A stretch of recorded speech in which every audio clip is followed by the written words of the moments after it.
जी 10th class का math Venn diagram हमने D Morgan's law के लिए वेन डायग्राम बनानी है। क्वेश्चन नंबर 3 है ये 5.3 का। इसमें हमें यूनिवर्सल सेट एक दे देता है जो कि नेचुरल नंबर का सेट है। सेट ए जो है वो एम्प्टी सेट है और सेट बी जो है वो प्राइम नंबर पर मुश्तमिल सेट है। तो इसके लिए हमने ये डी मॉर्गन्स का दूसरा रूल्स अप्लाई करना है। इसको वेरीफाई करना है डी मॉर्गन्स लॉ से कि ए यूनियन बी सारे का कंप्लीमेंट इक्वल होता है, ए कंप्लीमेंट इंटरसेक्शन बी कंप्लीमेंट। तो सबसे पहले हम बेटा लेफ्ट हैंड साइड लेते हैं और लेफ्ट हैंड साइड से लेने से पहले इन सेट्स को पहचानते हैं। तो मैंने आपको समझाया था जब भी हम वेन डायग्राम बनाएंगे तो पहले सेट को पहचानेंगे। Either they are disjoint set, overlapping set और अ सबसेट।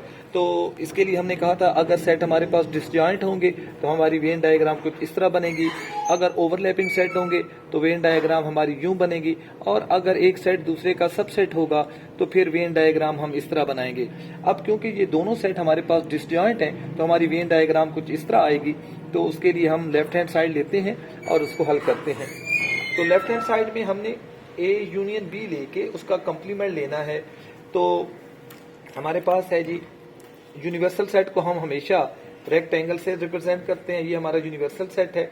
ये हमारा सेट ए है जो कि एम्प्टी है और ये है हमारा सेट बी है जो कि प्राइम नंबर पर मुश्तमिल है। जब हम इनका ए यूनियन बी लेंगे तो ये सारा ही हमारा आंसर होगा सेट ए और बी। तो हमारे पास सेट बी ही बचेगा क्योंकि ए तो एम्प्टी है। तो यूनिवर्सल सेट जब इन दोनों का जब हम यूनियन लेंगे तो वो सेट हमारा बी आ जाएगा। अब जब हमने इसका कंप्लीमेंट लेना है तो इस बी के अलावा बाकी जो कुछ सेट में है वो हमारा आंसर है। तो हम डॉटेड पोर्शन शो कर देते हैं। तो ये जो डॉटेड पोर्शन होगा ये हमारा कंप्लीमेंट को जाहिर करेगा, जबकि वो जो लाइन पोर्शन था वो सिर्फ और सिर्फ हमारा यूनियन जाहिर कर रहा था ए यूनियन बी को। तो ये मैंने सारे डॉट लगा दिए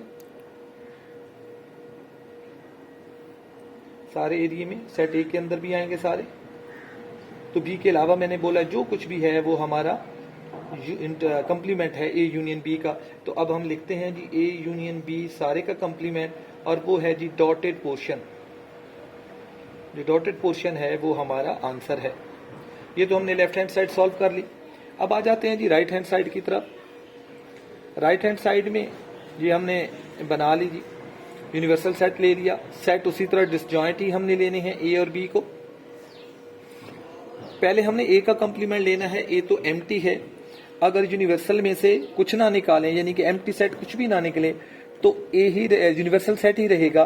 तो सारा यूनिवर्सल सेट के अंदर हम वर्टिकल लाइन हॉरिजॉन्टल लाइंस लगा देते हैं। तो ये हम लिख लेते हैं जी ए कंप्लीमेंट हमारा जो है वो हॉरिजॉन्टल लाइन एरिया है, हॉरिजॉन्टल लाइन पोर्शन है। बी कंप्लीमेंट लेते हैं जी। अब हमें पता है ये बी था हमारा। अब हम बी को छोड़ के बाकी जो कुछ भी बचेगा हमारे पास उस सब में हम वर्टिकल लाइन लगा देते हैं। जो भी रह गया वो सारा हमारा वर्टिकल लाइन जो है वो बी कंप्लीमेंट को शो कर रहा है। तो बी के अंदर नहीं लगानी थी, सॉरी, बी को ओमिट करते हैं जी। यहाँ बी में नहीं आएंगी, बी में सिर्फ और सिर्फ हॉरिजॉन्टल लाइन होगी। तो हमारे पास जो है बी में सिर्फ और सिर्फ हमारे पास हॉरिजॉन्टल लाइंस हैं। तो बी का कंप्लीमेंट जो है वो हमारे पास ये वाला पोर्शन है जिसमें हॉरिजॉन्टल और वर्टिकल लाइन है। अब इनका यूनियन लेते हैं। A complement union B complement, sorry intersection लेना है इनका। जब हम इनका इंटरसेक्शन लेंगे तो इंटरसेक्शन में ये वाला एरिया नहीं आएगा, बाकी सारा हमारा आंसर होगा। तो वो भी हमारा वर्टिकल लाइन पोर्शन कहलाएगा।